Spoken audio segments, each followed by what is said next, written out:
പവിത്രത്തിന്റെ latest episode review ആണ് പറയുന്നത്. അങ്ങനെ യാത്രയെല്ലാം കഴിഞ്ഞ് എല്ലാവരും ഭയങ്കര ക്ഷീണത്തിലായിരിക്കും. രാത്രി വിക്രം ഏതായാലും ഉറങ്ങാൻ കിടക്കുന്നുണ്ട്. ആ സമയത്തിന് വേദ അടുക്കളയിൽ വന്നിട്ട് ജഗ്ഗിൽ ഇങ്ങനെ വെള്ളം എടുക്കുമായിരിക്കും. അന്നേരം കമലമ്മ വന്ന് ചോദിക്കുന്നത്, എന്താ മോളെ വിക്രമിനാണോ വെള്ളമെന്ന് ചോദിക്കും. അപ്പൊ വേദ പറഞ്ഞിട്ട്, അതെ അമ്മേ, ഞാൻ ഇനി മുതൽ വിക്രമിന്റെ മുറിയിലാണ് കിടക്കാൻ പോകുന്നത്. അച്ചമ്മ പറഞ്ഞത് അമ്മ മറന്നോ എന്ന് ചോദിക്കുന്ന സമയത്തിനെ കമലമ്മ ചിരിക്കുന്നുണ്ട്. ഏതായാലും വെള്ളവുമായിട്ട് വേദ വിക്രമിന്റെ മുറിയിലേക്ക് പോകും. വിക്രം മുറിയിൽ ഇങ്ങനെ സുഖമായിട്ട് കിടക്കുമായിരിക്കും. വേദ വന്നിട്ട് റൂമിന്റെ ഡോറങ്ങ് കുറ്റിയിടുന്നതോടുകൂടി തന്നെ വിക്രം ദേഷ്യപ്പെട്ടിട്ട് അങ്ങ് ചാടി എഴുന്നേൽക്കും. വിക്രം ദേഷ്യപ്പെട്ട് ചോദിക്കുന്നുണ്ട്, നീ എന്തിനാ ഇങ്ങോട്ടേക്ക് വന്നത്? നീ ഇവിടെയല്ലല്ലോ കിടക്കാറുള്ളത്. അന്നേരം വേദ ചോദിക്കുന്നുണ്ട്, അതെന്താ, എനിക്കിവിടെ കിടക്കാൻ പാടില്ലേ? ഇന്നലെ രാത്രി മുഴുവൻ രണ്ടുപേരും ഒന്നിച്ച് ഒരു മുറിയിലല്ലേ കിടന്നത്? എന്നിട്ടിപ്പോൾ ഒന്നും സംഭവിച്ചില്ലല്ലോ, പിന്നെന്താ വിക്രമിന് ഇപ്പൊ ഒരു പേടിയെന്ന് ചോദിക്കട്ടെ വേദ. എന്നാൽ ഇത് കേട്ട് ദേഷ്യപ്പെട്ടുകൊണ്ട് തന്നെ വിക്രം പറഞ്ഞിട്ട്, എടി നിനക്ക് ഈ വീട്ടിലൊരു സ്ഥലം തന്നിട്ടുണ്ടല്ലോ, നീ അവിടെ മാത്രം കിടന്നാൽ മതി. അവിടെയാണെങ്കിൽ ലൈറ്റും ഫാനും എല്ലാ സൗകര്യങ്ങളും ഉണ്ട്. അവിടെ കറണ്ടൊന്നും പോയിട്ടില്ലല്ലോ. നിനക്ക് ഏതായാലും ഇവിടെ കിടക്കാൻ പറ്റില്ല എന്നൊക്കെ പറഞ്ഞ് വിക്രം ഇങ്ങനെ നിൽക്കുന്ന സമയത്തിന് വേദ ചോദിക്കുന്നുണ്ട്, ഓഹോ, അപ്പോൾ എനിക്കിവിടെ കിടക്കാൻ പറ്റില്ലല്ലേ? എങ്കിൽ പിന്നെ ഞാൻ അച്ഛമ്മയെ വിളിക്കാമെന്നൊക്കെ പോകുന്നത് ഫോൺ എടുത്തിട്ട് അങ്ങ് വിളിക്കാട്ടെ വേദ. ഇത് കാണുന്ന സമയത്തിന് വിക്രത്തിന് അങ്ങ് ദേഷ്യപ്പെട്ടുകൊണ്ട് തന്നെ വിക്രം ചോദിക്കുന്നുണ്ട്, നീ എന്തിനാ ഇപ്പം ആ മുതുക്കിയെ വിളിക്കുന്നത്? എന്നാൽ ഇത് ഫോൺ ചെയ്യുന്ന സമയത്തിന് അച്ചമ്മ കേൾക്കുന്നുണ്ടായിരുന്നു. അച്ചമ്മ ചോദിക്കുന്നുണ്ട്, ആറാടാ മുട്ടാടാ മുതുക്കി?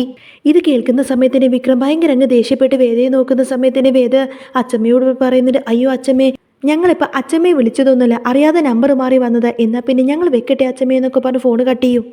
ഇതേ സമയത്തിന് വിക്രം ചോദിക്കുന്നത്, നീ എന്തിനാടി ഇപ്പോൾ അച്ചമ്മയെ വിളിച്ചത്? ഞാൻ നിന്നോട് പറയുന്ന കാര്യങ്ങളെല്ലാം തന്നെ അച്ചമ്മ കേട്ടില്ലേ, നീ എന്തിനാടി എന്നെ ഇങ്ങനെ ദ്രോഹിക്കുന്നത് എന്നൊക്കെ ചോദിക്കാണ് വിക്രം. അപ്പോൾ വേദ ചോദിക്കുന്നുണ്ട്, പിന്നെ ഞാൻ എന്ത് ചെയ്യണമായിരുന്നു? നിങ്ങളല്ലേ എന്നോട് പറഞ്ഞത് ഇവിടെ കിടക്കേണ്ടത്? എന്നാൽ അച്ചമ്മ എന്നോട് പറഞ്ഞിരുന്നു എന്നും നിങ്ങളുടെ കൂടെ ഒരേ മുറിയിൽ തന്നെ കിടന്നുറങ്ങണമെന്ന്. നിങ്ങൾക്കങ്ങനെ പറ്റില്ലായിരുന്നെങ്കിൽ നിങ്ങൾക്ക് അപ്പം തന്നെ അച്ചമ്മയോട് പറയാൻ പാടില്ലായിരുന്നു എന്നിങ്ങനെ വേദ ചോദിക്കുന്ന സമയത്തിന് വിക്രം ഒന്നും മിണ്ടുന്നില്ല. വിക്രം ഒന്നും മിണ്ടാതെ ബെഡിൻ്റെ അവിടെ പോയിരിക്കുന്ന സമയത്തിന് വേദ വിക്രത്തിൻ്റെ അടുത്തേക്ക് ചെന്നിട്ട് ഒരു ബെഡ്ഷീറ്റ് എടുത്ത് ഇങ്ങനെ തറയിൽ വിരിക്കും.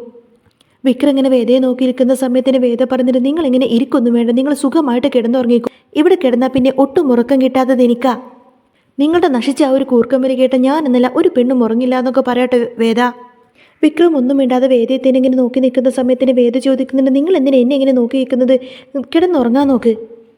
ഇനി അങ്ങോട്ട് ഇങ്ങനെ തന്നെയായിരിക്കും, നിങ്ങൾ എന്നെ സഹിച്ചേ പറ്റൂ. ശരി എന്നാൽ ഗുഡ് നൈറ്റ് എന്നൊക്കെ പറഞ്ഞുകൊണ്ട് തന്നെ വേദ കയറി കിടക്കും. അപ്പോൾ വിക്രം വേദയോട് പറഞ്ഞിട്ട്, ഓ, ഇതിപ്പോൾ നീയും അച്ഛമ്മയും ചേർന്നിട്ടുള്ള പ്ലാൻ ആയിരിക്കുമല്ലേ? ഇതങ്ങനെ കുറേ നാൾ മുന്നോട്ട് പോകുമെന്നൊന്നും നീ വിചാരിക്കണ്ട. നിനക്കുള്ളത് ഞാൻ വെച്ചിട്ടുണ്ടടി എന്നിങ്ങനെ വിക്രം ദേഷ്യത്തോട് പറയുന്നുണ്ടെങ്കിൽ വേദ ഒന്നും മിണ്ടാതെ ചിരിച്ചോട് അങ്ങോട്ടേക്ക് അങ്ങ് തിരിഞ്ഞു കിടക്കും. എന്നാൽ വേദയോട് പറഞ്ഞിട്ട് കാര്യമില്ല എന്നും മറ്റു നിവൃത്തിയില്ലാത്തത് കൊണ്ട് തന്നെ വിക്രം അവിടെ കിടന്നുറങ്ങും. പിന്നീട് അങ്ങനെ പിറ്റേ ദിവസം രാവിലെ ആയ സമയത്തിന് കമലമ്മയും വേദ ഇങ്ങനെ ഡൈനിങ് ടേബിളിൽ അവിടെ നിന്ന് സംസാരിക്കായിരിക്കും. ആ സമയത്ത് വിക്രം എഴുന്നേറ്റ് വരുന്നുണ്ട്. വിക്രമിനുള്ള കാപ്പിയൊക്കെ എടുത്ത് കൊടുക്കുന്നുണ്ട് കേട്ടോ കമലമ്മ. വേദ ഇങ്ങനെ ചായ കുടിച്ചുകൊണ്ടിരിക്കുമായിരിക്കും. വിക്രം ദേഷ്യപ്പെട്ട് വേദ ഇങ്ങനെ തുറപ്പിച്ച് നോക്കുമായിരിക്കും. എന്നിട്ട് ചോദിക്കുന്നുണ്ട്, എന്താടി വേളം എന്നെ ഇങ്ങനെ നോക്കുന്നത് എന്ന് ചോദിക്കും. ഇതേ സമയത്തിന് വേദ ഡൈനിങ് ടേബിളിൻ്റെ അവിടെ വന്നിരുന്ന് ഇങ്ങനെ ചായ കുടിക്കുമായിരിക്കും. ആ സമയത്തിന് വിക്രം ചോദിക്കുന്നുണ്ട്, എന്താടി വേദാളം നീ ഇവിടെ കയറിയിരിക്കുന്നത് എന്ന് ചോദിക്കുന്ന സമയത്തിന് വേദ ചോദിക്കുന്നുണ്ട്, പിന്നെ ഞാൻ എവിടെ ഇരിക്കാനാ? നിങ്ങളുടെ മടിയിൽ കയറി അങ്ങ് ഇരിക്കണമെന്ന് ചോദിക്കും. ഈ സീറ്റൊക്കെ ഇട്ടിരിക്കുന്നത് മനുഷ്യന്മാർക്ക് ഇരിക്കാനാണെന്നിങ്ങനെ വേദ പറയുന്ന സമയത്തിന് കമലമ്മ ഇങ്ങനെ ചിരിച്ചുകൊണ്ട് വിക്രത്തിനെ നോക്കും. കമലമ്മ വന്ന് ചോദിക്കുന്നത്, എന്താ കുട്ടികളെ നിങ്ങൾ ഇങ്ങനെയൊക്കെ? അച്ചമ്മ ഇല്ലാത്തതിൻ്റെ കുറവ് ഇവിടെ കാണുന്നുണ്ട്. വിക്രമിനെ തളക്കാൻ ഏതായാലും അച്ചമ്മയ്ക്കേ പറ്റൂ എന്നിങ്ങനെ കമലമ്മ പറയുന്നത് കേട്ടിട്ട് വേദ ഇങ്ങനെ ചിരിക്കട്ടെ വിക്രമിനെ നോക്കിയിട്ട്. കമലമ്മ പറയുന്നുണ്ട്, അമ്മ പറഞ്ഞിരുന്നു മോള് കുടുംബക്ഷേത്രത്തിൽ പോയിട്ട് തൊഴണമെന്ന് പറയുന്ന സമയത്തിന് വേദ പറയുന്നുണ്ട്, ഞാനും വിക്രവും കൂടി ഒരുമിച്ചാണ് അമ്പലത്തിലേക്ക് തൊഴാൻ പോകുന്നത് എന്ന് പറയും. എന്നാൽ ഇത് കേൾക്കുന്ന സമയത്തിന് വിക്രത്തിന് അങ്ങ് ദേഷ്യം വന്നിട്ട് വേദ ഇങ്ങനെ തുറപ്പിച്ച് നോക്കുന്ന സമയത്തിന്, അല്ലേ വിക്രം എന്ന് ചോദിക്കട്ടെ വേദ. ആ സമയത്തിന് കമലമ്മ അങ്ങനെ വിക്രത്തെ നോക്കി ചിരിക്കുകയാണ്. വിക്രം പറഞ്ഞിട്ട്, ഞാൻ ഏതായാലും നിന്റെ കൂടെ അമ്പലത്തിലേക്കൊന്നും വരുന്നില്ല, നിനക്ക് വേണമെങ്കിൽ തനിച്ചങ്ങ് പോയാൽ മതി എന്ന് പറയും. അപ്പോൾ കമലമ്മ പറയുന്നുണ്ട്, മോള് പറഞ്ഞതുപോലെ നിങ്ങൾ രണ്ടുപേരും തന്നെ ഒരുമിച്ച് അമ്പലത്തിൽ പോയാൽ മതി എന്ന് പറയാട്ടോ. ആ സമയത്തിന് വിക്രം പറഞ്ഞിട്ട്, അതെ, നിന്റെ കൂടെ അമ്പലത്തിൽ വന്ന് കിട്ടുന്ന നന്മയൊന്നും എനിക്ക് വേണ്ട. അന്നേരം കമലമ്മ പറഞ്ഞിട്ട്, നീ ഒന്ന് വായടക്കടാ, നീ എന്തിനാ എപ്പോൾ നോക്കിയാലും വേദമോളോട് ഇങ്ങനെ എപ്പോഴും തറുതല പറഞ്ഞുകൊണ്ടിരിക്കുന്നത്? മോള് നല്ലൊരു കാര്യമല്ലേ പറഞ്ഞുള്ളൂ, അതനുസരിക്കാൻ നിനക്ക് എന്താണ് ഇത്ര മടി? ദേ വിക്രം, ഞാനാ നിന്നോട് പറയുന്നത്, ഈ അമ്മ പറയുന്നത് നീ അങ്ങ് കേട്ടാൽ മതി. നീ ഏതായാലും വേദമോളുടെ കൂടെ അമ്പലത്തിൽ പോയേ പറ്റൂ എന്നൊക്കെ പറയട്ടെ കമലമ്മ. അച്ചമ്മ പറഞ്ഞാലൊക്കെ നിനക്ക് അനുസരിക്കാൻ അറിയാലോ, അതുപോലെ തന്നെ ഈ അമ്മ പറഞ്ഞ നീ അനുസരിക്കുമെന്ന് ഞാനൊന്ന് നോക്കട്ടെ. നിങ്ങൾ രണ്ടുപേരും അമ്പലത്തിൽ പോകണമെന്ന് പറയും. അപ്പോഴേക്കും മറ്റ് നിവൃത്തിയില്ലാതെ പോവാമെന്ന് സമ്മതിച്ചുകൊണ്ട് തന്നെ വിക്രം അവിടെ നിന്നങ്ങ് പോവാണ്. ആ സമയത്തിൻ്റെ കമലമ്മ വേദയോട് പറയുന്നുണ്ട്, മോള് പെട്ടെന്ന് തന്നെ റെഡിയായിട്ട് വിക്രമിൻ്റെ കൂടെ അമ്പലത്തിൽ പോകാൻ റെഡിയായിട്ട് വാ എന്ന് പറയുന്ന സമയത്തിന് വേദ സെറ്റ് സാരിയൊക്കെ കൊടുത്തിട്ട് റെഡിയായിക്കൊണ്ട് തന്നെ വരുന്നുണ്ട്. വേദ വരുന്ന സമയത്തിന് വിക്രം ചോദിക്കുന്നുണ്ട്, ഓ, തമ്പുരാട്ടിക്ക് ഒരുങ്ങാൻ ഇത്രമാത്രം സമയം വേണമായിരുന്നോ? വേഗം വന്ന് വണ്ടിയിലോട്ട് കയറി എന്ന് പറയും. അങ്ങനെ ഇവർ രണ്ടുപേരും ചേർന്ന് അമ്പലത്തിലേക്ക് പോയിക്കൊണ്ടിരിക്കുന്ന സമയത്തായിരിക്കട്ടെ പോലീസ് ജീപ്പ് വന്നിട്ട് വിക്രത്തിന്റെ വണ്ടിക്ക് കുറുകേറ്റി വന്ന് നിർത്തുന്നത്. അപ്പോഴേക്കും വിക്രം വണ്ടി നിർത്തുന്ന സമയത്തിന് വേദ വണ്ടിയിൽ നിന്ന് ഇറങ്ങുന്നുണ്ട്. എസ് ഐ വിക്രത്തിന്റെ അടുത്തേക്ക് വരും. പോലീസുകാരൻ വന്നിട്ട് വിക്രമിനോട് പറയുന്നുണ്ട്, എടാ നിന്നെ ഞാൻ 2 ദിവസമായിട്ട് അന്വേഷിക്കുന്നു. നീ എല്ലാ കാര്യങ്ങളും ചെയ്തു വെച്ചിട്ട് അങ്ങ് മുങ്ങി നടക്കുമായിരുന്നു അല്ലേ? ഇനി എൻ്റെ പൊന്നുമോ വന്നിട്ട് ജീപ്പിലോട്ട് അങ്ങ് കയറി ബാക്കിയെല്ലാം വന്നിട്ട് പറയാമെന്ന് പറയും. എല്ലാ കാര്യങ്ങളും നിന്നെ കൊണ്ട് ഞാൻ തത്ത പറയുന്നത് പോലെ പറയിപ്പിക്കും. നിനക്കെപ്പോഴും അങ്ങോട്ടേക്ക് കൊടുത്തിട്ടല്ലേ ശീലമുള്ളൂ, ഇങ്ങോട്ടേക്ക് കിട്ടിയിട്ടൊന്നും ശീലമില്ലല്ലോ. എൻ്റെ മോൻ ഏതായാലും ഇന്ന് ഈ എസ് ഐയുടെ ചൂടറിയുമെന്നൊക്കെ പറഞ്ഞുകൊണ്ടായിരിക്കട്ടെ പോലീസുകാരൻ വിക്രമിനെ കൊണ്ടുപോകാൻ നോക്കുന്നത്. എന്നാൽ എന്താ കാര്യമെന്ന് പോലും അറിയാതെ വേദ ആകങ്ങനെ പേടിച്ച് വിറച്ച് നിൽക്കുമായിരിക്കും. എസ് ഐ പോലീസുകാരനോട് പറയുന്നുണ്ട്, ഇവനെ പിടിച്ചിട്ട് വണ്ടിയിൽ കയറ്റിടാന്ന് പറയും. അന്നേരം വിക്രം പറഞ്ഞിട്ട്, അതിന് ഞാൻ എന്ത് തെറ്റാണ് ചെയ്തത്, ഞാൻ ചെയ്ത കുറ്റം എന്താണെന്ന് പറഞ്ഞിട്ട് ഞാൻ നിങ്ങളുടെ കൂടെ വരുന്നുള്ളൂ എന്ന് പറയും. അപ്പോൾ എസ് ഐ പറഞ്ഞിട്ട്, ഓ അത് നിനക്ക് അറിയണല്ലേ, ഇപ്പം അറിയിച്ചു തരാമെന്നൊക്കെ പറയുന്ന സമയത്തിൻ്റെ പോലീസുകാർ വിക്രമിനെ കൂട്ടിയിട്ട് ജീപ്പിലേക്ക് കയറ്റി കൊണ്ടുപോകും. എന്നാൽ കാര്യമൊന്നും ആ വിക്രമിനും വേദക്കും മനസ്സിലാവുന്നില്ല കേട്ടോ. പോലീസുകാരേതായാലും വിക്രമിനെ കൂട്ടിക്കൊണ്ടു പോകുന്ന സമയത്തിന് വേദക്ക് എന്ത് ചെയ്യണമെന്നറിയില്ല. വേദക്ക് ഭയങ്കര സങ്കടമായിരിക്കും. ഉടനെ തന്നെ വേദ ഫോൺ എടുത്തിട്ട് ദർശനെ വിളിക്കാനൊക്കെ ശ്രമിക്കുന്നുണ്ട്. എന്നിട്ട് വേദ ഇങ്ങനെ മനസ്സിൽ പറയുന്നുണ്ട്, അല്ലെങ്കിൽ വേണ്ട, ശ്രീനി സാറിനെ ഒന്ന് വിളിച്ചു നോക്കാം, ഇതിൻ്റെ പുറകെ എന്താണ് കാര്യമെന്ന് അദ്ദേഹത്തിന് മാത്രമേ അറിയുള്ളൂ. വേദ ഏതായാലും ശ്രീനിവാസൻ സാറെ വിളിച്ചിട്ട് കാര്യം പറയുന്ന സമയത്ത് തന്നെ വേദയോട് പറഞ്ഞിട്ട്, മോള് വിഷമിക്കൊന്നും വേണ്ട, ആ എസ് ഐക്ക് വിക്രമിനോട് തീരാത്ത പകയാണ്, അവൻ്റെ പിന്നിൽ കുറേ അധികം വേറെ ആൾക്കാരുമുണ്ട്, വിക്രമിൻ്റെ കാര്യം ഏതായാലും ഞാൻ നോക്കിക്കോളാം എന്നൊക്കെ പറഞ്ഞുകൊണ്ടായിരിക്കും ശ്രീനിവാസൻ സാർ ഫോൺ കട്ട് ചെയ്യുന്നത്. വേദ ഏതായാലും അവിടെ നിന്ന് നേരെ പോകുന്നത് പോലീസ് സ്റ്റേഷനിലേക്കായിരിക്കും. അവിടെ വെച്ചിട്ട് പോലീസുകാരെല്ലാം തന്നെ വിക്രമിനെ നല്ല രീതിയിൽ തന്നെ അടിച്ച് മർദ്ദിക്കുന്നുണ്ട്. എസ് ഐ വന്നിട്ട് വിക്രമിനോട് ചോദിക്കുന്നത്, എടാ നീ എന്താണ് എന്നെക്കുറിച്ച് കരുതിയത്? നിനക്കിവിടെ എന്തുമാവാമെന്നോ? അതൊന്നും ഞാനുള്ളപ്പോൾ ഇവിടെ നടക്കില്ല. നീ ഇവിടെ നിന്നും പുറത്തിറങ്ങുന്നതിന് മുൻപേ തന്നെ ഞാൻ നിനക്ക് തരേണ്ടത് തന്നിരിക്കും. അതിനിടയ്ക്ക് ആരാ നിന്നെ രക്ഷിക്കാൻ വരുന്നതെന്ന് ഞാനൊന്ന് നോക്കട്ടെ. നീ ഇനി ഒരിക്കലും ഞെളിഞ്ഞു നടക്കില്ല, നിന്റെ കൈ ഇനി ആർക്കു നേരെയും പൊങ്ങത്തുമില്ല. അങ്ങനെയും പറഞ്ഞുകൊണ്ട് തന്നെ എസ് ഇങ്ങനെ നിർത്താതെ തിരിച്ചും മറിച്ചും വിക്രമിനെ നിർത്താതെ അടിക്കുമായിരിക്കും. എന്നാൽ ആ ഒരു വടി കൊണ്ട് തന്നെ എസ് ഐ നിർത്താതെ ഇങ്ങനെ വിക്രമിനെ അടിക്കുന്ന സമയത്തിൻ്റെ വേദന കൊണ്ട് പൊളിഞ്ഞ് അമ്മയെ എന്നിങ്ങനെ ഉറക്കെ വിളിക്കുന്നുണ്ട് കേട്ടോ വിക്രം. വിക്രമിൻ്റെ മുതുകും ദേഹവും എല്ലാം തന്നെ എസ് ഐ നല്ല രീതിയിൽ തന്നെ തല്ലി ചതക്കുന്നുണ്ട്. എസ് ഐയുടെ കൈയിൻ്റെ തരിപ്പ് മാറുന്നത് വരെ വിക്രമിനെ ഇങ്ങനെ തല്ലി ചതക്കുന്നുണ്ട് എസ് ഐ. അതിനുശേഷം അവിടെ നിന്ന് ചിരിച്ചുകൊണ്ട് പോവാണ്. ഇതേ സമയത്തിന് വേദ ഏതായാലും പോലീസ് സ്റ്റേഷൻ്റെ മുന്നിൽ തന്നെ വന്നു നിന്നിട്ടുണ്ടാവും. കുറേ അധികം കാത്തു നിന്നിട്ട് ശ്രീനിവാസൻ സാറെ കാണാതായ സമയത്ത് തന്നെ വേദ ഏതായാലും ദർശനെ വിളിച്ചിട്ട് കാര്യം പറയും. ദർശൻ ഇത് കേട്ടുകൊണ്ട് തന്നെ വേദയോട് ചോദിക്കുന്നുണ്ട്, വിക്രം തെറ്റുകാരനല്ല എന്ന കാര്യം നിനക്കറിയാലോ? അപ്പോൾ വേദ പറയുന്നത്, ഞാൻ എല്ലാ കാര്യങ്ങളും നിന്നോട് പറഞ്ഞല്ലോ ദർശൻ, ആ എസ് ഐക്ക് വിക്രമിനോട് തീരാത്ത പകയുണ്ട്, അതുകൊണ്ട് മനഃപൂർവ്വം അയാൾ വിക്രമിനെ ദ്രോഹിക്കുന്നതാന്നൊക്കെ പറയും. ഇത് കേട്ട് ദർശൻ പറയുന്നുണ്ട്, വേദ താൻ ഒന്നുകൊണ്ട് പേടിക്കണ്ട, അരമണിക്കൂറിനകം വിക്രം പുറത്തിറങ്ങിയിരിക്കുമെന്ന് പറയും. കുറച്ച് സമയം കഴിഞ്ഞപ്പോഴേക്കും വക്കീൽ വന്നിട്ട് വേദയുമായിട്ട് സംസാരിക്കുകയാണ്. വക്കീൽ വന്നിട്ട് പറയുന്നുണ്ട്, ഞാൻ ദർശൻ പറഞ്ഞിട്ട് വന്നതാണ്, കാര്യങ്ങളെല്ലാം ദർശൻ എന്നോട് പറഞ്ഞിട്ടുണ്ട് എന്നൊക്കെ പറഞ്ഞ് വേദയും കൂട്ടിക്കൊണ്ട് തന്നെ പോലീസ് സ്റ്റേഷൻ്റെ അകത്തേക്ക് കയറി പോവും. അകത്തേക്ക് കയറി ചെന്ന വേദ വിക്രമിനെ കാണുന്ന സമയത്തിൻ്റെ ഭയങ്കര അങ്ങ് സങ്കടം വരിക കേട്ടോ. കാരണം അത്രമാത്രം വിക്രമിനെ പോലീസുകാരെല്ലാം തന്നെ തല്ലി ചതച്ചിട്ടുണ്ടാവും. ദേഹത്തെ മുറിവും ചോരയെല്ലാം കാണുന്ന സമയത്തിൻ്റെ വേദയുടെ നെഞ്ച് തട്ടിപ്പോവാണ്. വിക്രമിൻ്റെ ദയനീയമായിട്ടുള്ള ആ ഒരു അവസ്ഥ കാണുന്ന സമയത്തിൻ്റെ വേദയുടെ കണ്ണ് നിറഞ്ഞു പോകുന്നുണ്ട്. വക്കീൽ ഏതായാലും എസ് ഐയോട് കാര്യം പറയുന്ന സമയത്തിന് എസ് ഐ പറയുന്നത്, അങ്ങനെ ഇയാളങ്ങ് വിട്ടയക്കാനൊന്നും പറ്റില്ല. ഇവരിങ്ങനെ സംസാരിച്ചോ നിൽക്കുന്ന സമയത്തിന് എസ് ഐയുടെ ഫോണിലേക്ക് ഒരു കോൾ വരുന്നുണ്ട്. എന്നിട്ട് ഓക്കെ സർ, അയാളെ ഇപ്പം തന്നെ വിടാമെന്നൊക്കെ പറഞ്ഞ് ദേഷ്യം കൊണ്ടായിരിക്കട്ടെ എസ് ഐ ഫോൺ കട്ട് ചെയ്യുന്നത്. എസ് ഐ ഇങ്ങനെ ദേഷ്യപ്പെട്ട് വേദയുടെ മുഖത്ത് നോക്കിയിട്ട് പറയുന്നുണ്ട്, നിങ്ങളൊക്കെ വലിയ ഭാഗത്തൊക്കെ പിടിപാടുള്ള ആൾക്കാരാണെന്നറിയാം, എന്നാൽ എന്നും അവനിങ്ങനെ രക്ഷപ്പെട്ടോളണമെന്നൊന്നുമില്ല. എന്നിട്ട് എസ് ഐ ഇങ്ങനെ വക്കീലിനെ നോക്കിയിട്ട് പറയുന്നുണ്ട്, ഞാൻ ഏതായാലും അവനെ വിട്ടയക്കാം, നിങ്ങൾ പോയിക്കോ എന്ന് പറയുന്ന സമയത്തിന് വക്കീൽ വേദയോട് എന്നാൽ ശരി ഞാൻ പോവാണെന്നൊക്കെ പറഞ്ഞ് വക്കീൽ അവിടെ നിന്നും പോവും. വേദ ഏതായാലും പെട്ടെന്ന് തന്നെ വിക്രമിനെ കാണാൻ വേണ്ടിയിട്ട് വിക്രമിൻ്റെ അടുത്തേക്ക് പോകുന്ന സമയത്തിന് ആകെ തല്ലി ചതച്ച മുറിപാടുകളെല്ലാം കാണുന്ന സമയത്തിന് വേദക്ക് അങ്ങ് സങ്കടം വരികയാണ്. എന്നിട്ട് എസ് ഐയോട് ചോദിക്കുന്നുണ്ട്, നിങ്ങൾ എന്തിൻ്റെ പേരിലാണ് വിക്രമിനെ ഇങ്ങനെ തല്ലി ചതച്ചത് എന്ന് ചോദിക്കും. ഇതിനെതിരായിട്ട് നിങ്ങളുടെ പേരിൽ എന്തായാലും ഞാൻ നടപടി എടുത്തിരിക്കും, വേദ ശങ്കരനാരായണനാണ് ഈ പറയുന്നത് എന്ന് പറയാട്ടോ. ഇതേ സമയത്തിന് പോലീസ് ഇങ്ങനെ വിക്രമിനെയും കൂട്ടിയിട്ട് നടന്നു വരുന്നുണ്ട്. വേദ അപ്പോഴേക്കും വിക്രമിനെ പോയിട്ട് ഇങ്ങനെ താങ്ങി പിടിക്കുന്ന സമയത്തിന് എസ് ഐ ഒന്നും മിണ്ടാതെ തലകുനിച്ച് നിൽക്കുമായിരിക്കും. വേദ വിക്രമിനെയും കൂട്ടിയിട്ട് പുറത്തേക്ക് വരുന്ന സമയത്തിന് ശ്രീനിവാസൻ സാറിൻ്റെ ആൾക്കാരെല്ലാം അവിടെ ഉണ്ടായിരുന്നു. അവർ പറഞ്ഞിട്ട് DGP ആണ് ഇപ്പോൾ എസ് ഐ സാറിനെ വിളിച്ചത്, ശ്രീനിവാസൻ സാറ് പറഞ്ഞ വിക്രമിനെ വീട്ടിലേക്ക് കൊണ്ടുപോയാക്കാൻ എന്നൊക്കെ പറയും. ഏതായാലും വണ്ടിയിലേക്ക് കയറി എന്ന് പറയുന്ന സമയത്തിന് വിക്രം ഇങ്ങനെ വേദയെ നോക്കുന്നുണ്ട്. ഏതായാലും രണ്ടുപേരും ആ വണ്ടിയിൽ കയറിക്കൊണ്ട് തന്നെ ആയിരിക്കും തിരിച്ച് വീട്ടിലേക്ക് പോകുന്നത്. പോയിക്കൊണ്ടിരിക്കുന്ന സമയത്തിന് വിക്രം വേദയോട് പറയുന്നുണ്ട്, വീട്ടിലാരും ഈ കാര്യം അറിയണ്ടെന്ന് പറയുന്ന സമയത്തിന് വേദ പറയുന്നുണ്ട്, ഇല്ല ഞാൻ പറയില്ല എന്ന് പറയും. വിക്രമിൻ്റെ മുഖത്തുള്ള മുറിവും പാടെല്ലാം കണ്ടിട്ട് വേദക്ക് ഒട്ടും തന്നെ സങ്കടം സഹിക്കാൻ പറ്റുന്നുണ്ടാവില്ല. ഒട്ടും വയ്യാത്ത വിക്രമിനെ താങ്ങി പിടിച്ച് വീട്ടിലേക്ക് ഇങ്ങനെ കൊണ്ടുവരായിരിക്കട്ടെ വേദ. ഇത് കണ്ടുകൊണ്ട് തന്നെ നന്ദിനി ഇങ്ങനെ എല്ലാവരെയും വിളിക്കുന്നുണ്ട്, അമ്മയെ ശ്രീജയെടുത്തി എല്ലാവരും ഒന്ന് ഓടിവായോ. അപ്പോഴേക്കും കമലമ്മ ഓടി വന്നിട്ട് എന്താ മോനെ പറ്റിയെന്ന് ചോദിക്കുന്ന സമയത്തിന് വേദ പറയുന്നത് അത് പിന്നെ ബൈക്കിൽ നിന്നൊന്ന് വീണതാണെന്ന് പറയും. അപ്പോഴേക്കും കമലമ്മ ചോദിക്കുന്നത് സൂക്ഷിച്ചൊക്കെ വണ്ടി ഓടിക്കണ്ടേ മോനെ, വേറെ എന്തെങ്കിലും പറ്റിയോ എൻ്റെ മോനെ?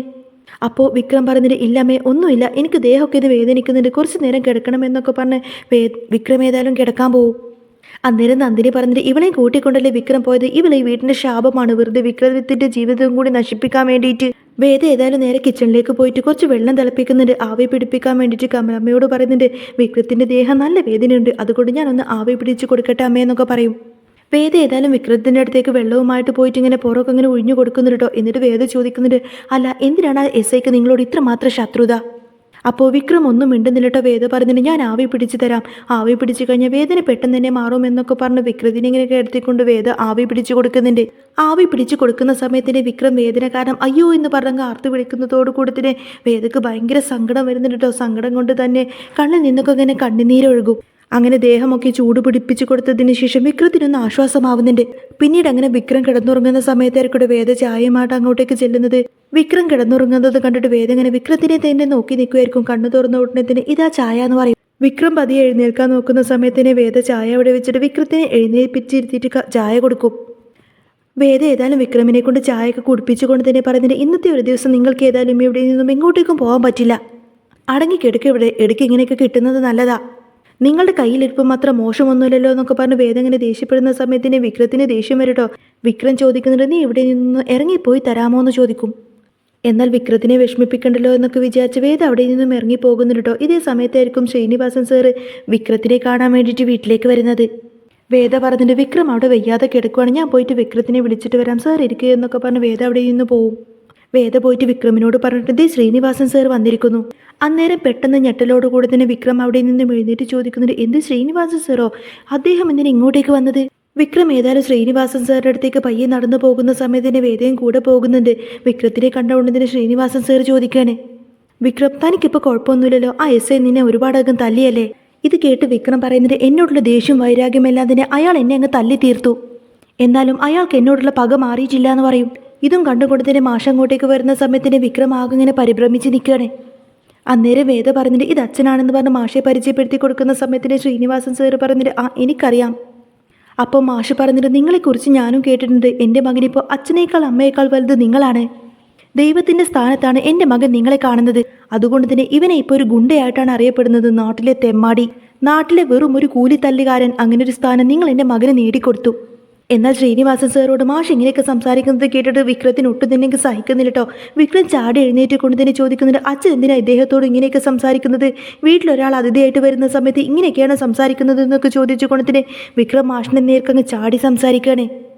അപ്പോഴേക്കും ശ്രീനിവാസൻ സാറ് പറഞ്ഞിട്ട് വിക്രം നീ മിണ്ടാതിരിക്കുക, അച്ഛന് പറയാനുള്ളത് പറയട്ടെ. അപ്പോഴേക്കും മാഷ് പറഞ്ഞിട്ട് കേട്ടില്ലേ, നിങ്ങളിപ്പോൾ ഒരാളെ കൊല്ലാൻ പറഞ്ഞാൽ അതും ഇവൻ ചെയ്യും, അതിനു വേണ്ടിയിട്ട് എന്നെയും എൻ്റെ കുടുംബത്തെ വരെ ഇവനെ ഉപേക്ഷിക്കും, ഒരുപാടധികം സ്വപ്നങ്ങളോട് കൂടിയാണ് ഞാൻ ഇവനെ വളർത്തിയെടുത്തത്, എന്നിട്ട് അതെല്ലാം ഇവൻ തന്നെ അങ്ങ് നശിപ്പിച്ചു, എന്നിട്ടിപ്പോൾ ഇവൻ നിങ്ങൾക്ക് കാവലായി, ഇപ്പോൾ ഇവൻ്റെ ജീവിതം ഇങ്ങനെയൊക്കെ ആക്കിയത് നിങ്ങൾ തന്നെയാണ്, ഇനി എന്നാണോ നിങ്ങളുമായിട്ടുള്ള കൂട്ടുകെട്ട് ഇവൻ അവസാനിപ്പിക്കുന്നത് അന്നേ ഇവൻ നന്നാവുള്ളൂ എന്നൊക്കെ പറഞ്ഞുകൊണ്ടതിന് മാഷ അവിടെ നിന്ന് അങ്ങ് കയറി പോവാണ്. കമലമ്മയോട് ഒരു മാഷ് പറഞ്ഞിട്ട് താൻ അങ്ങോട്ടേക്ക് പോകണ്ടെന്നൊക്കെ പറയും. ഇതേ സമയത്തിന് വിക്രം എന്തോ പറയാൻ ശ്രമിക്കുന്ന സമയത്തിന് ശ്രീനിവാസൻ സാറ് പറഞ്ഞിട്ട് താനൊന്നും പറയണ്ട, എനിക്കെല്ലാം മനസ്സിലായടോ. അപ്പോൾ വിക്രം പറഞ്ഞിട്ട് അച്ഛൻ പറഞ്ഞതൊന്നും സാറ് കാര്യമാക്കണ്ട, സാർ എന്നോട് ക്ഷമിക്കണം. അന്നേരം ശ്രീനിവാസൻ സാർ ചോദിക്കുന്നത് എന്തിനാണോ എന്നോട് ക്ഷമ ചോദിക്കുന്നത്, തൻ്റെ അച്ഛൻ പറഞ്ഞത് ശരിയല്ലേ, നിന്റെ ജീവിതം ഞാനായിട്ട് നശിപ്പിക്കുന്നത് കാണാൻ തൻ്റെ അച്ഛൻ ആഗ്രഹിക്കുന്നില്ല, ഞാൻ ചെയ്തത് വളരെ വലിയൊരു തെറ്റാണെന്ന കാര്യം എനിക്ക് മനസ്സിലാവുന്നുണ്ട്, ഞാൻ ഒരിക്കലും നിന്നെ കൂടെ നിർത്താൻ പാടില്ലായിരുന്നു, നമുക്ക് ഏതായാലും പിന്നെ സംസാരിക്കാം, ശരിയെന്നാ ഞാൻ ഇറങ്ങുവാണ് എന്നൊക്കെ പറഞ്ഞുകൊണ്ട് തന്നെ ശ്രീനിവാസൻ സാർ അവിടെ നിന്നും പോകുന്നുണ്ട്. എന്നാൽ വിക്രത്തിന് സുധാകരൻ മാഷോട് ഭയങ്കര അങ്ങ് ദേഷ്യം വരട്ടോ, ശ്രീനിവാസൻ സാറെ അവിടെ നിന്നും അപമാനിച്ച് വിട്ടു എന്നൊക്കെ ചിന്തയിലായിരിക്കും വിക്രം ഇങ്ങനെ അകത്തേക്ക് വരുന്നത്. വിക്രം ഭയങ്കര അങ്ങ് ദേഷ്യപ്പെട്ടു കൊടുത്തിട്ട് അകത്തേക്ക് വന്നിട്ട് അച്ഛ എന്നങ്ങ് ഉറക്കി വിളിക്കുന്നതോട് കൂടി തന്നെ കമലമ്മയും നന്ദിനിയും വിനായകനും അല്ലെങ്കിൽ എല്ലാവരും എല്ലാവരും അകത്തേക്ക് വരുന്നുണ്ട്. കമലമ്മ വന്ന് ചോദിക്കുന്നുണ്ട് എന്താ മോനെ കാര്യം എന്ന് ചോദിക്കുന്ന സമയത്തിന് വിക്രം പറഞ്ഞിട്ട് അമ്മ അച്ഛനെന്നും ഇങ്ങോട്ടേക്ക് വിളിച്ചേന്ന് പറയും. എനിക്കിപ്പം തന്നെ അച്ഛനോട് സംസാരിക്കണമെന്ന് പറയുന്ന സമയത്തിന് കമലമ്മ പറയുന്നുണ്ട് പതുക്കെ പറയടാ, നിനക്ക് എന്താണ് ഇത്ര ഉച്ചത്തിൽ അച്ഛനോട് സംസാരിക്കാനുള്ളത്? ഇവരുടെ സംസാരം കേട്ട് മാഷ് അങ്ങോട്ടേക്ക് വരുന്നുണ്ടായിരുന്നു. അച്ഛനെ കണ്ട ഉടനെ തന്നെ വിക്രം ചോദിക്കുന്നുണ്ട് എന്നെ കാണുന്നവരെ അപമാനിച്ചു വിടാനും അവരിങ്ങനെ കുറ്റപ്പെടുത്തി സംസാരിക്കാനും അച്ഛൻ ആരാ അവകാശം തന്നത്? അച്ഛൻ്റെ സ്വപ്നങ്ങൾക്കൊത്ത് വളരാൻ പറ്റാത്തൊരു മകനാണ് ഞാൻ, പക്ഷേ അതിൻ്റെ പേരിൽ എല്ലാവരുടെയും മുന്നിൽ വെച്ച് എന്നെ ഇങ്ങനെ ചവിട്ടി തേക്കുന്നത് എന്തിനാന്നൊക്കെ ചോദിക്കട്ടെ വിക്രം. അന്നേരം സുധാകരൻ മാഷ് പറഞ്ഞിട്ട് അവരെ പോലുള്ളവർക്ക് വന്ന് ഇറങ്ങി കയറേണ്ട വീടൊന്നുമല്ല ഇത്. അവരെ പോലുള്ളവരുടെയൊക്കെ വാരാട്ടി പട്ടിയല്ലേ നീയ്. എന്നാൽ ഇത് കേൾക്കുന്ന സമയത്തിന് വിക്രത്തിന് അങ്ങ് ദേഷ്യം വന്നു കൊടുത്തിട്ട് സുധാകരൻ മാഷയോട് ഒച്ചയുയർത്തി സംസാരിക്കുന്നുണ്ട്. അത് എത്ര പേരുടെ കൂടെയാണ് ഞാൻ വാലാട്ടി നടന്നിട്ടുള്ളത്. അച്ഛൻ ശരിക്കും പറഞ്ഞാൽ ഞാനിപ്പോൾ ഒരു ബാധ്യതയാണ്. ഇങ്ങനൊരു മകൻ ഉണ്ടെന്ന് പറയുന്നത് പോലും അച്ഛൻ ഇപ്പം നാണക്കേടാണ്. അല്ലെങ്കിലും എന്നെ ഇപ്പം ആർക്കും വേണ്ട. ജയിച്ചവർക്കൊക്കെ 1000 അവകാശികളാണ്. തോറ്റവരെന്നും ഒറ്റയ്ക്കായിരിക്കും. അതാണിപ്പോൾ എൻ്റെ അവസ്ഥ എന്നൊക്കെ പറഞ്ഞ് വിക്രം അങ്ങനെ സങ്കടപ്പെടും. എന്നാൽ ഇതെല്ലാം കേട്ടിട്ട് എല്ലാവരും ഇങ്ങനെ ഷോക്കേറ്റതുപോലെ നിൽക്കുമായിരിക്കും. അച്ഛൻ്റെ മുന്നിൽ തല ഉയർത്തി സംസാരിക്കാൻ പോലും മടിയുള്ള വിക്രമാണ് ഇപ്പോൾ സുധാകരൻ മാഷിൻ്റെ മുഖത്ത് നോക്കിയിട്ട് ഒച്ച ഉയർത്തിയിട്ടൊക്കെ സംസാരിക്കുന്നത്. ഇത് കേട്ടിട്ട് ആകെ ഇങ്ങനെ ഷോക്കായതുപോലെ നിൽക്കുമായിരിക്കട്ടെ വേദ. വിക്രം പറഞ്ഞിട്ട് അച്ഛന് വേണ്ടത് എല്ലാവരും അറിയപ്പെടുന്ന ഒരു മകനെയാണ്. അങ്ങനെയല്ല ഞാനെന്ന് കണ്ടപ്പോഴേക്കും അച്ഛൻ എന്നോട് വെറുപ്പായി. എന്നിട്ട് എല്ലാവരുടെയും മുന്നിൽ വെച്ച് എന്നെ ഒരു കോമാളിയാക്കി. എന്നിട്ട് എന്നെ എല്ലാവരുടെയും മുന്നിൽ വെച്ച് ചവിട്ടി തേച്ചു. അതെല്ലാം ഞാൻ സഹിച്ചു. ഇപ്പോൾ എൻ്റെ ശ്രീനിവാസ സാറിൻ്റെ മുന്നിൽ വെച്ച് പോലും എന്നെ അങ്ങ് ചവിട്ടി തേച്ച് എന്നെ അങ്ങ് ഒന്നുമല്ലാത്തവനാക്കി. അച്ഛനിപ്പോൾ സന്തോഷമായല്ലോ. എന്നാൽ വിക്രം ഇങ്ങനെ നിർത്താതെ ഓരോ കാര്യം ചോദിക്കുന്ന സമയത്തിന് വിക്രത്തിൻ്റെ ശബ്ദത്തിന് മുന്നിൽ ഒന്നും മിണ്ടാതെ അങ്ങനെ തല കുനിച്ച് നിൽക്കുമായിരിക്കട്ടെ മാഷ്. ഇത് കേട്ടുകൊണ്ട് തന്നെ കമലമ്മ വന്ന് ചോദിക്കുന്നുണ്ട്, നിർത്തണം നിന്റെ സംസാരം. നീ ആരുടെ മുഖത്ത് നോക്കിയിട്ട് ഇങ്ങനെയൊക്കെ സംസാരിക്കുന്നത്? ഇതാരാണെന്ന കാര്യം നിനക്കറിയാമോ എന്ന് ചോദിക്കുന്ന സമയത്തിന് വിക്രം പറയുന്നുണ്ട്, അറിയാമമ്മേ. എൻ്റെ മനസ്സിൽ ഇത്ര കാലം കെട്ടിക്കിടന്നതൊക്കെ അറിയാതെ അങ്ങ് പുറത്തേക്ക് വന്നതാ. എന്നോട് ക്ഷമിക്കമ്മേ എന്നൊക്കെ പറഞ്ഞ് സങ്കടപ്പെട്ട് അവിടെ നിന്നങ്ങ് പോകുന്നുണ്ട് വിക്രം. എന്നാൽ മാഷ് ആകെ ഒരു സ്തംഭിച്ച അവസ്ഥയിൽ ഒന്നും മിണ്ടാതെ മുറിയിൽ പോയിരിക്കുന്ന സമയത്തിന് കമലമ്മ വന്ന് പറയുന്നുണ്ട്, മാഷെ വിക്രമിനോട് ക്ഷമിക്കും മാഷെ. അവൻ അവൻ്റെ വിഷമം കൊണ്ട് പറഞ്ഞതാ. അവൻ നമ്മുടെ മോനില്ലേ, അവനെ നിങ്ങൾ ഒരിക്കലും വെറുക്കില്ലേ എന്നൊക്കെ പറഞ്ഞ് മാഷിനെ ഇങ്ങനെ കെട്ടിപ്പിടിച്ച് കരയായിരിക്കട്ടെ കമലം. അന്നേരം മാഷ് ചോദിക്കുന്നു, താൻ ഇവിടെ നിന്ന് പോയി തരാമോ, എനിക്ക് കുറച്ചു നേരം തനിച്ചിരിക്കണമെന്ന് പറയുന്ന സമയത്തിന് കമലമ്മ ഒന്നും മിണ്ടാതെ അവിടെ നിന്നും എഴുന്നേറ്റ് പോവും. കമലമ്മ പോയതിനു ശേഷം മാഷ് ഏതായാലും റൂമിൻ്റെ കഥകടച്ചുകൊണ്ടതിന് നിർത്താതെ അങ്ങനെ കരയാൻ തുടങ്ങും. അവിടെ നിന്നും മാഷ് നേരെ ബാത്റൂമിലേക്ക് പോയതിനു ശേഷം ഷവറൊക്കെ തുറന്നു വെച്ചുകൊണ്ടതിന് നിർത്താതെ അങ്ങനെ സങ്കടപ്പെട്ട് പൊട്ടി പൊട്ടി കരയായിരിക്കും. മാഷിൻ്റെ ശബ്ദം ഒരിക്കലും പുറത്ത് കേൾക്കാതിരിക്കാൻ വേണ്ടിയിട്ട് മാഷിങ്ങനെ വായും അടച്ചു പിടിച്ചുകൊണ്ടായിരിക്കട്ടെ നിർത്താതെ കരയുന്നത്. അത്രമാത്രം സങ്കടമായിരിക്കും സുധാകരൻ മാഷിന് വിക്രം തന്നോട് ഇത്രമാത്രം കയർത്ത് സംസാരിച്ചതുകൊണ്ട്. ഇതേ സമയത്തിന് വിക്രം പെട്ടെന്ന് ഡ്രസ്സൊക്കെ മാറിയിട്ട് പുറത്തേക്ക് പോകുന്ന സമയത്തിന് വേദ വിക്രത്തിൻ്റെ അടുത്തേക്ക് വരുന്നുണ്ട്. എന്നാൽ വേദ അടുത്ത് വരുന്നതിന് മുൻപേ തന്നെ വിക്രം വേഗം ബൈക്ക് എടുത്തിട്ട് അവിടെ നിന്നങ്ങ് പോയിട്ടുണ്ടായിരുന്നു. വേദയൊന്ന് സംസാരിക്കാൻ വേണ്ടി വന്നതായിരിക്കട്ടെ. പക്ഷേ വിക്രം പോയത് കൊണ്ട് തന്നെ കുറേ നേരം രാത്രിയായിട്ടും വിക്രത്തിനെ കാണുന്നില്ല. വിക്രത്തിനെ കാണാത്തത് കൊണ്ട് തന്നെ കമലമ്മയും കാവലിരിക്കുന്ന സമയത്തിന് മാഷ് പറഞ്ഞിട്ട് എനിക്ക് ഉറക്കം വരുന്നുണ്ട്, നമുക്ക് കിടക്കാമെന്ന് പറയുന്ന സമയത്തിന് മാഷിനെ വിഷമിപ്പിക്കണ്ടല്ലോ എന്ന് വിചാരിച്ചുകൊണ്ട് തന്നെ കമലമ്മയും പോയി കിടക്കും. വേദ ഏതായാലും ഉറങ്ങാനെ വിക്രമിനെ കാത്തുകൊണ്ട് തന്നെ ആ ഒരു സിറ്റ് ഔട്ടിൽ തന്നെ ഇരിക്കുമായിരിക്കും. കുറേ നേരം കഴിഞ്ഞതിന് ശേഷം വിക്രം വരുന്നുണ്ട്. വേദയെ കണ്ട വിക്രം ഒന്നും മിണ്ടാതെ തല കുനിച്ച് നേരെ ബെഡ്റൂമിലേക്ക് പോകുന്ന സമയത്തിന് വിക്രത്തിൻ്റെ പുറകെ തന്നെ വേദയും പോകുന്നുണ്ട്. വേദ ചെന്ന് ചോദിക്കുന്നുണ്ട്, എല്ലാം പറഞ്ഞ് അവസാനിപ്പിച്ചിട്ട് നിങ്ങൾ ഇവിടെ നിന്ന് ഇറങ്ങിപ്പോയല്ലേ? നിങ്ങൾ നിങ്ങളുടെ അച്ഛനോട് എന്തൊക്കെയാണ് വിളിച്ചു പറഞ്ഞത് എന്ന കാര്യത്തിൽ നിങ്ങൾക്ക് വല്ല ബോധവുമുണ്ടോ? മറ്റുള്ളവർക്ക് വേണ്ടിയിട്ട് സ്വന്തം അച്ഛനെ കുറ്റപ്പെടുത്തി സംസാരിക്കാൻ മാത്രം നിങ്ങൾക്ക് എന്ത് അവകാശമാണുള്ളത്? ഇത് കേൾക്കുന്ന സമയത്തിന് വിക്രം ഒന്നും മിണ്ടാതെ നിൽക്കുന്ന സമയത്തിന് വേദ വീണ്ടും പറഞ്ഞിട്ട്, നിങ്ങൾ ഇന്ന് ആ പാവം അച്ഛൻ്റെ മനസ്സ് വല്ലാതെ അങ്ങ് വേദനിപ്പിച്ചു. നിങ്ങൾക്ക് എങ്ങനെ ഇത്ര ക്രൂരമായിട്ട് സ്വന്തം അച്ഛനോട് പറയാൻ സാധിക്കുന്നു? അന്നേരം വിക്രം ചോദിക്കുന്നൊരു, എടി നിനക്ക് എന്തറിയാം എന്നെക്കുറിച്ച്? ഇതൊന്നുമല്ല ശരിക്കുള്ള വിക്രം. എന്നെ എല്ലാവരും ചേർന്ന് ഇങ്ങനെയൊക്കെ ആക്കിയതാണ്. എല്ലാം അറിഞ്ഞിട്ട് പോലും അച്ഛനും എന്നെ തള്ളിക്കളഞ്ഞു. എന്നിട്ടും ഞാൻ എല്ലാം സഹിച്ചു. അതും എൻ്റെ അമ്മയ്ക്ക് വേണ്ടി മാത്രം. എൻ്റെ അമ്മയ്ക്ക് വേണ്ടി മാത്രമാണ് ഞാൻ ഇപ്പോൾ ഇവിടെ പിടിച്ചു നിൽക്കുന്നത് തന്നെ. എന്നിട്ട് പോലും അച്ഛൻ വീണ്ടും വീണ്ടും കയറിയിട്ട് എന്നെ നെഞ്ചിലോട്ടാണ് കുത്തുന്നത്. അച്ഛൻ വല്ലാതെ എന്നെ ഇങ്ങനെ കുറ്റപ്പെടുത്തി സംസാരിക്കുന്ന സമയത്തിന് എനിക്കും നോവും. എൻ്റെ ഉള്ളിലുണ്ട് ഒരു ഹൃദയം. എൻ്റെ മനസ്സൊരിക്കലും അച്ഛൻ കാണാൻ ശ്രമിച്ചില്ല എന്നൊക്കെ പറഞ്ഞ് വിക്രം ഇങ്ങനെ ദേഷ്യപ്പെടുന്ന സമയത്തിന് വേദ പറയുന്നുണ്ട്, നിങ്ങൾ പറയുന്നത് പോലെ ആയിരിക്കും ശരി, പക്ഷേ ഒരിക്കലും നിങ്ങൾ നിങ്ങളുടെ അച്ഛനോട് ഇങ്ങനെയൊന്നും ഒച്ചയെടുത്ത് സംസാരിക്കേണ്ടായിരുന്നു. നിങ്ങളല്ലേ അച്ഛൻ്റെ മനസ്സിലെ സ്വപ്നം വളർത്തി കൊടുത്തത്? പണ്ട് നിങ്ങൾ ഇങ്ങനെയൊക്കെ ആയിരുന്നോ? നിങ്ങളെക്കുറിച്ച് ആ അച്ഛൻ മനസ്സിൽ കുറേയധികം സ്വപ്നങ്ങൾ നെയ്ത് കൂട്ടിയിട്ടുണ്ടെങ്കിൽ അതിനെല്ലാം കാരണക്കാരൻ നിങ്ങൾ തന്നെയാണ്. അങ്ങനെയായിരുന്നില്ലേ നിങ്ങൾ ആദ്യം ജീവിച്ചുകൊണ്ടിരുന്നത്? നിങ്ങൾ അച്ഛനും അങ്ങനെയും ഇങ്ങനെ ഒരു ബോണ്ടായിരുന്നോ? വേദ വീണ്ടും വീണ്ടും ഇങ്ങനെ ചോദ്യം ചോദിക്കുന്ന സമയത്തിന് വിക്രം പറഞ്ഞിട്ട്, ഒന്ന് നിർത്തുന്നുണ്ടോ, എനിക്കൊന്ന് കിടന്നുറങ്ങണം എന്ന് പറയുന്ന സമയത്തിന് വിക്രത്തിനെ വിഷമിക്കണ്ടല്ലോ എന്നൊക്കെ ചിന്തിച്ചുകൊണ്ട് വേദ പിന്നെ ഒന്നും മിണ്ടുന്നില്ല. ഏതായാലും പിറ്റേ ദിവസം രാവിലെ ആകുന്ന സമയത്തിന് ശ്രീനിവാസ സാർ ഇങ്ങനെ വിക്രത്തിനെ വിളിച്ചുകൊണ്ട് തന്നെ പറഞ്ഞിട്ട്, താനൊന്ന് എൻ്റെ വീട് വരെ വരണം. ഇത് കേട്ട് വിക്രം ചോദിക്കുന്നത്, എന്താ സാർ, എന്താണെങ്കിലും ഇവിടെ വെച്ച് പറഞ്ഞോളൂ എന്ന് പറയുന്ന സമയത്തിന്, അല്ലെങ്കിൽ വേണ്ട ഞാൻ ഇപ്പം തന്നെ വരാമെന്ന് പറയുന്ന സമയത്തിന് ശ്രീനിവാസൻ സാർ പറഞ്ഞിട്ട്, തിടുക്കൊന്നും വേണ്ട, താൻ വരുമ്പോൾ ഒന്നും വിളിച്ചാൽ മതി എന്നൊക്കെ പറഞ്ഞ് ശ്രീനിവാസൻ സാർ ഫോൺ കട്ട് ചെയ്യും. വിക്രം ഏതായാലും ഉടനെ തന്നെ ഡ്രസ്സൊക്കെ മാറ്റിയിട്ട് ശ്രീനിവാസൻ സാറെ കാണാൻ പോകുന്നുണ്ട്. ശ്രീനിവാസൻ സാർ വിക്രത്തെ കണ്ട ഉടനെ പറയും, ഞാൻ നിന്നോടൊരു പ്രധാനപ്പെട്ട കാര്യം പറയാൻ വേണ്ടിയിട്ടാണ് നിന്നോട് ഇങ്ങോട്ടേക്ക് വരാൻ പറഞ്ഞത് എന്ന് പറയും. അന്നേരം വിക്രം ചോദിക്കുന്നത്, എന്താ സാർ, സാർ എന്താ എന്നോട് ഇങ്ങനെയൊക്കെ സംസാരിക്കുന്നത്? ഇത്ര കാലം എനിക്ക് താനൊരു സുഹൃത്ത്, നല്ലൊരു മകനെ പോലെയാണ് ഞാൻ നിന്നെ കണ്ടത്. ഇപ്പോഴും അങ്ങനെ തന്നെയാണ്. നീ എൻ്റെ കൂടെ ഉണ്ടപ്പോൾ എനിക്കതൊരു ബലം തന്നെയാണ്. പക്ഷേ ഇനിയും ജീവിതകാലം മുഴുവൻ ഞാൻ നിന്നെ എൻ്റെ കൂടെ കൂട്ടിക്കഴിഞ്ഞാൽ ഞാൻ അത് നിന്നോട് ചെയ്യുന്ന ഏറ്റവും വലിയ ദ്രോഹമായിരിക്കും. ഇനി എല്ലാവരുടെയും സന്തോഷത്തിന് വേണ്ടിയിട്ട് താൻ എൻ്റെ കൂട്ടുവിടുന്നതാണ് നല്ലത് എന്നിങ്ങനെ ശ്രീനിവാസൻ സാർ പറയുന്ന സമയത്തിന് വിക്രത്തിന് അങ്ങ് വല്ലാതാവും. വിക്രം ചോദിക്കുന്നത്, സാർ എന്താ ഇങ്ങനെയൊക്കെ പറയുന്നത്? അതിന് മാത്രം ഇപ്പോൾ എന്താ സംഭവിച്ചത്? അന്നേരം ശ്രീനിവാസൻ സാർ വന്നിട്ട്, താനൊന്നും മറുത്ത് ഇങ്ങോട്ടേക്ക് പറയണ്ട, താൻ നന്നായിട്ട് ജീവിക്കണം, അത് കാണാൻ ഞാനും ഒരുപാട് ആഗ്രഹിക്കുന്നുണ്ട്. എൻ്റെ കൂടെ വെറുതെ നടന്നിട്ട് നശിക്കാനുള്ളതൊന്നുമല്ല നിൻ്റെ ജീവിതം. താൻ എന്തെങ്കിലുമൊക്കെ ആയി തീരണടോ, എന്നിട്ട് വീട്ടുകാരുടെ മുന്നിൽ താൻ അത് കാണിച്ചു കൊടുക്കണം. എന്നിട്ട് ശ്രീനിവാസൻ സാർ വളരെ സങ്കടത്തോടു കൂടെ തന്നെ പറഞ്ഞിട്ട്, തനിക്ക് എന്ത് ആവശ്യമുണ്ടെങ്കിലും എന്നെ ഏത് നേരം വേണമെങ്കിലും ബന്ധപ്പെടാം, എൻ്റെ മനസ്സിൽ തനിക്കൊരു പ്രത്യേക സ്ഥാനമുണ്ട്. അപ്പോഴേക്കും വിക്രം ഇങ്ങനെ പറയാൻ ശ്രമിക്കുന്ന സമയത്തിന് ശ്രീനിവാസൻ സാർ പറഞ്ഞിട്ട്, താൻ ഇനി തിരിച്ചൊന്നും ഇങ്ങോട്ടേക്ക് പറയണ്ട, എനിക്കൊന്നും കേൾക്കണ്ട, തനിക്ക് ഇപ്പം തന്നെ എവിടെ നിന്ന് പോവാമെന്ന് പറയുന്ന സമയത്തിന് വിക്രത്തിന് പിന്നെ ഒന്നും മിണ്ടാൻ കഴിയുന്നില്ല കേട്ടോ. വിക്രം വളരെയധികം സങ്കടത്തോടു കൂടി തന്നെയായിരിക്കും അവിടെ നിന്ന് പോകുന്നത്. തിരിച്ച് വീട്ടിലേക്ക് പോയിക്കൊണ്ടിരിക്കുന്ന സമയത്തും ശ്രീനിവാസൻ സാർ തന്നോട് പറഞ്ഞ ആ ഒരു വാക്കുകൾ തന്നെയായിരിക്കും കേട്ടോ മനസ്സിനെ ഇങ്ങനെ ത്വരിതപ്പെടുത്തുന്നത്. അങ്ങനെ എല്ലാം ഉപേക്ഷിച്ച് വിക്രം ഇങ്ങനെ വീട്ടിലേക്ക് വരുന്നതും കണ്ടുകൊണ്ട് തന്നെ വേദയ്ക്ക് ഒത്തിരിയധികം സന്തോഷമായിരിക്കും.